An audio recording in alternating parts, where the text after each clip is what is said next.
Hi, everyone. Thank you for joining us for this completing your financial aid file presentation. What we'll be talking about today is what happens after you submit your financial aid application to the FAFSA or the WASFA. And just to state that this does vary by institution, we're going to do a very basic outline of what you should be doing, looking out for, and how you can accept or deny award letters. So our agenda for today includes: what does completing your file mean? What should you do? Where to find missing documents if you need to submit them? What are some examples of missing documents that you may need to submit? How long the process is to be awarded financial aid? Where you can accept or deny your award? And then who you can contact if you have questions about your award letter. So first, what does completing your financial aid file mean? So completing your file means completing any missing or additional documents with the financial aid office of the institution where you are trying to apply to. A little note is that not everyone has missing or additional documents to complete. However, it is generally a good idea to be prepared in case it does happen. When completed, the financial aid office will review your documents and determine your eligibility and award amounts. What should you do? You should really be on the lookout and continue checking your email for any communication from the school financial aid offices of the schools that you sent your information to.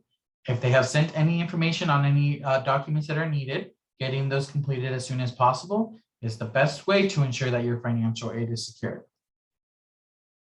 What is an example of what missing documents or letter that shows up that you should be on the lookout for?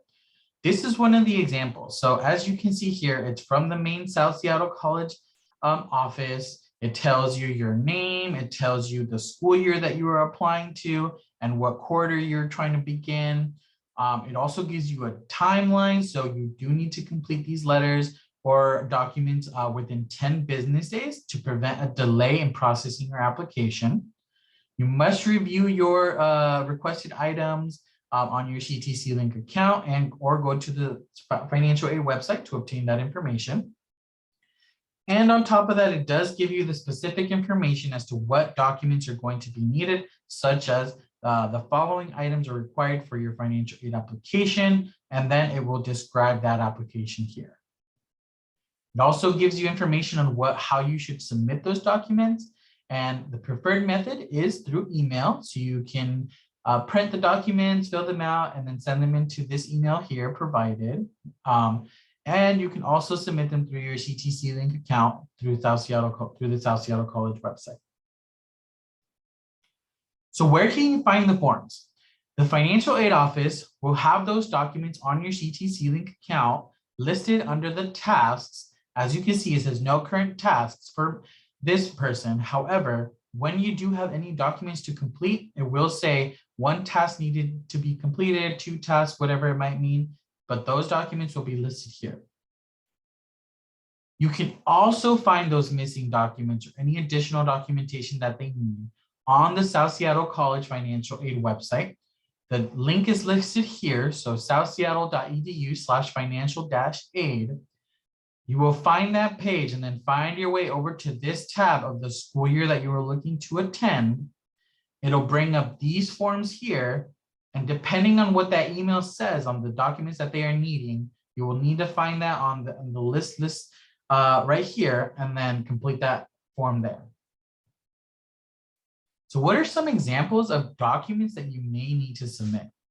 So again, just a reminder, not everyone is going to need to submit any missing or additional documentation. However, it is generally a good idea to be prepared. So some examples of situations in which documents may be needed are if a student or parent/guardian did not file their taxes, they will need to verify that with an IRS letter of non-filing. Another example of something that you might need to submit is the household verification worksheet, so that the financial aid office knows how many people are in your household and also how many will be in college at the year that you are trying to apply for school. It will require personal information such as a social security number, first and last name, addresses, and then parent and other sibling information if applicable. How long is the process to be awarded financial aid? Every school has a different timeline for when they award financial aid. However, South Seattle College estimates about 90 to 120 days to process. If you submit within the 90 to 120 day timeframe, there is no guarantee that your application will be processed in time. And if that is the case, you may have to pay for classes out of pocket, or if that is not feasible, then you may have to wait until the following quarter in order to begin those classes. You don't have to wait another year. If you were originally planning on starting in the fall, but your financial aid is not processed in time, you can always start in the winter quarter of the same school year. A note is that you should always submit your financial aid application as soon as possible.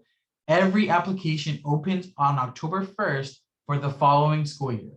So for example, if you are wanting to start in the fall of 2023, that application opens up on October 1st of 2022. So be on the lookout for that messaging and ensure that you are one of the first to apply. So what does accepting your award letter look like? So for South Seattle College, you will log into your CTC Link account and accept or deny any awards under your financial aid tab here. Once you get to that tab, you will then click on the school year and institution in which you'll be accepting your award for. So ensure that you are clicking the correct year. For this case, it would be the 2022 school year. The next step is to click on the accept or decline awards that in order to proceed. So if you see here, it's the accept or decline award button, and you will be able to see what has been offered to you. And then on top of that, what you could also decline. On the next step, after you click accept or decline the funding, you will go to this page here and you will indicate whether you are accepting the award that's being provided or whether you will be declining, and make sure that you click on the submit button, otherwise it will not go through. To accept your final award letter and ensure that you have accepted all the funding that they have provided or declined, whatever your preference is, you should look at something like this where it provides you the name of the award description, the category, so what type of awarding is this? So it's a grant or scholarship, could be a student loan, what was offered, and then what you have accepted. Remember, you don't have to accept everything that they offer you. However, it is generally good practice to accept all grants and scholarships. So who can you contact if you have questions about your award letter?